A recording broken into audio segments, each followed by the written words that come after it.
Lithium के बाद हिंदुस्तान के हाथ लगी सोने की खान। ओडिशा के इन जिलों में जमीन के नीचे दबा मिला खरबों का सोना।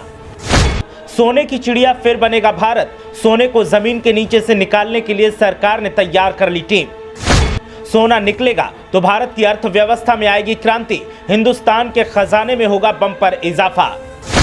भूगर्भ वैज्ञानिकों ने काम कर दिया तेज। सरकार ने भी सुरक्षा व्यवस्था के साथ उठाए अहम कदम। जल्द शुरू होगी सोने की खुदाई।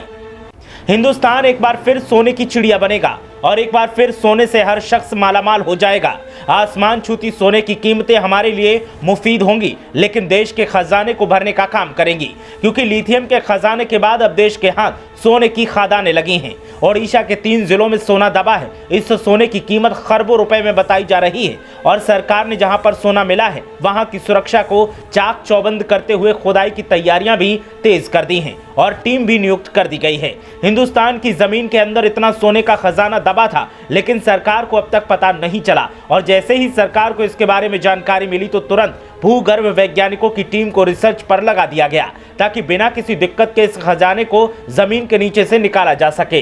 दरअसल अभी हाल में जम्मू कश्मीर में लिथियम का खजाना मिला है। इसके बाद अब भारत के हाथ सोने के खजाने के तौर पर एक और जैकपॉट लगा है। ओडिशा के 3 जिलों में सोने के भंडार होने के संकेत मिले हैं। भारतीय भू वैज्ञानिक सर्वेक्षण और ओडिशा के भू विज्ञान निदेशालय के सर्वे में देवगढ़, क्योंझर और मयूरभंज में सोने के भंडार होने के संकेत सामने आए हैं। इन तीनों जिलों के जिन इलाकों में सोने के भंडार मिलने के संकेत मिले हैं उनमें क्योंझर जिले का दिमिरिया मुंडा, कुशकला, गोटीपुर, गोपुर, मयूरभंज जिले का जोशीपुर, सूर्यागुड़ा, रुआसिला, धुशूरा, पहाड़ी और देवगढ़ जिले का अदास शामिल है। इन इलाकों में पहला सर्वे 1970 और 80 के दशक में खान और भू विज्ञान निदेशालय और GSI ने किया था। हालांकि इसके रिजल्ट सार्वजनिक नहीं किए गए थे। राज्य के खनन मंत्री प्रफुल्ल कुमार मलिक ने बताया कि GSI ने पिछले 2 सालों में इन 3 जिलों के अंदर एक बार और सर्वे किया था। दरअसल ढेकनाल से विधायक सुधीर कुमार सानल ने सोने के भंडार से जुड़ा एक सवाल विधानसभा में किया था। इसके जवाब में प्रफुल्ल कुमार ने 3 जिलों में खजाना मिलने की संभावनाओं के बारे में बताया।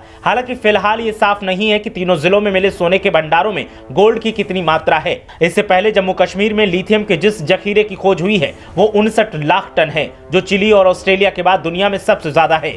इस खोज के बाद भारत लिथियम कैपेसिटी के मामले में तीसरे नंबर पर आ गया है। लिथियम एक ऐसा नॉन फेरस मेटल है जिसका इस्तेमाल मोबाइल, लैपटॉप, इलेक्ट्रिकल व्हीकल समेत कई आइटम्स के लिए चार्जेबल बैटरी बनाने में किया जाता है। इस रेयर अर्थ एलिमेंट के लिए भारत अभी दूसरे देशों पर निर्भर है। अगर दुनिया भर में लिथियम भंडार की स्थिति को देखें तो इस मामले में चिली 93 टन के साथ पहले नंबर पर है, वहीं ऑस्ट्रेलिया 63 टन के साथ दूसरे नंबर पर है। कश्मीर में 59 लाख टन भंडार मिलने से भारत तीसरे नंबर पर आ गया है। अर्जेंटीना 27 लाख टन के साथ चौथे नंबर पर और चीन 20 लाख टन भंडार के साथ 5वें और अमेरिका 10 लाख टन भंडार के साथ 6ठे नंबर पर है। भारत के लिए यह खोज बड़ी करामाती साबित हो सकती है। अभी तक भारत में जरूरत का 96% लिथियम आयात किया जाता है। इसके लिए बड़ी मात्रा में विदेशी मुद्रा खर्च करनी पड़ती है। भारत ने वित्त वर्ष 2020-21 में लिथियम आयन बैटरी के आयात पर 8,984 करोड़ रुपए खर्च किए थे। इसके अगले साल यानी 2021-22 में भारत ने 13,838 करोड़ रुपए की लिथियम आयन बैटरी इंपोर्ट की थी। अब देखना यह है कि सोना और लिथियम मिलने के बाद देश की अर्थव्यवस्था में इसका क्या असर दिखता है और कैसे देश का खजाना मजबूत होता है।